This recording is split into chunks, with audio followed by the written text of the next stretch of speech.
আসসালামু আলাইকুম। তেমন লম্বা আলোচনা করবো না। এই সরকারের কাছ থেকে তো এখন আর কেউ আমরা কিছু আশা করি না, করি কি? বা আশা করার কিছু আছে, আশার জায়গা নিয়ে কিছু আছে। সেই আশায় ঘুরে বালি গেছে এই সরকার আসার প্রথম ২-৩ মাসের মধ্যে।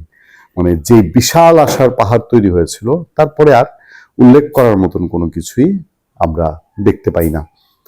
আমাদের গণমাধ্যম, সংবাদপত্র, টেলিভিশন এসব মাধ্যম নিয়ে বহু কথা বলেছে, কিন্তু এই সরকারের সময় যে পরিমাণ গণমাধ্যম আক্রান্ত হয়েছে, বাংলাদেশে কোনো সরকারের সময় এরকম আক্রান্ত হয়নি।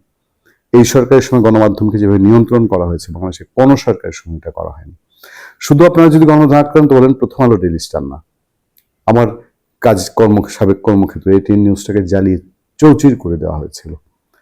দেশ টিভি, বাংলা দেশ টিভি, সময় টিভি, এই টিভিগুলো ৭১ টিভি, এছাড়াও বহু পত্রিকা অফিস আক্রান্ত হয়েছে। এগুলো কোনো মামলা বিচার কিছুই হয়নি। এখন ট্রান্সপারেন্সি ইন্টারন্যাশনাল এরা এই সরকারের মুখোশটা খুলে দিয়েছে। বলছে গণমাধ্যম সম্প্রচার কমিশন অধ্যাদেশের খসড়া অন্তর্বর্তী সরকারের বিদায়ী পরিহাস। কেমন? প্রস্তাবিত জাতীয় গণমাধ্যম কমিশন এবং সম্প্রচার কমিশন অধ্যাদেশের খসড়া দেশে মুক্ত গণমাধ্যম বিকাশে জনপ্রত্যাশার প্রতি অন্তর্বর্তী সরকারের বিদায়ী পরিহাস বলে মন্তব্য করেছে ট্রান্সপারেন্সি ইন্টারন্যাশনাল বাংলাদেশ। কি বলছে তারা? এক বিবৃতিতে তারা বলছে, দুর্নীতি বিরোধী সংস্থাটি বলেছে বাংলাদেশ মুক্ত গণমাধ্যম ও স্বাধীন সম্প্রচার বিকাশে একটি অভিন্ন স্বাধীন ও কার্যকর গণমাধ্যম কমিশন দাবি দীর্ঘদিনের, যার প্রতিফলন ছিল গণমাধ্যম সংস্কার কমিশনের প্রতিবেদনেও।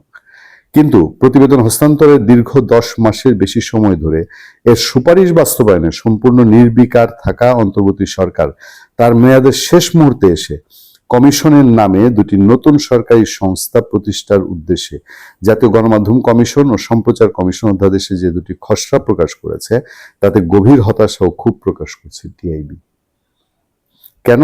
টিআইবি বলছে, জনপ্রত্যাশা ও গণমাধ্যম সংস্কার কমিশনের সুপারিশের বিপরীতে গিয়ে উদ্দেশ্যমূলকভাবে এ খাতকে অধিকতর নিয়ন্ত্রণের জন্য খসড়া দুটি প্রণয়ন করা এবং মাত্র ৩ দিন সময় দিয়ে মতামত চাওয়া অন্তর্বর্তী সরকারের বিদায়ী পরিহাস।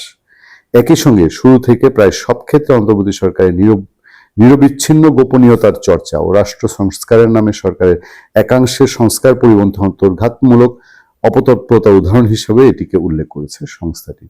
আপনাদেরকে মনে করিয়ে দিই, এই সরকার ক্ষমতায় আসার কিছুদিন বাদেই সচিবালয়ে সাংবাদিকদের প্রবেশে কড়াকড়ি করে। সাংবাদিকদের এগ্রিডেশন কার্ড কেড়ে নেওয়া হয়।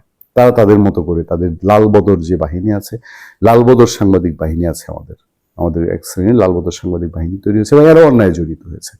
এরাও অন্যায়, অপরাধ এবং বঞ্চিত করা, সেটা আমাদের সাংবাদিকদের যে সংগঠনগুলো আছে সেই সংগঠনগুলোতেও এবং সংবাদপত্র এবং টেলিভিশন মিডিয়া হাউসগুলোতেও, এগুলোতে বিএনপি ওভাবে জায়গা পায়নি।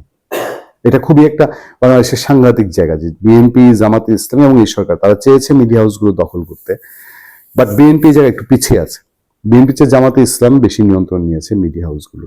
আর সেখানে এই সরকার এভাবেই সকল সংবাদ নিয়ন্ত্রণের মাধ্যমে ছড়াতে চেয়েছে আর কথার ফুলঝুরি ছড়িয়েছে যে আমরা গণমাধ্যমের স্বাধীনতা চাই। ভালো থাকবেন, সুস্থ থাকবেন। আপনাদের সাথে আমি আতিকুর রহমান, পূর্ণিয়া।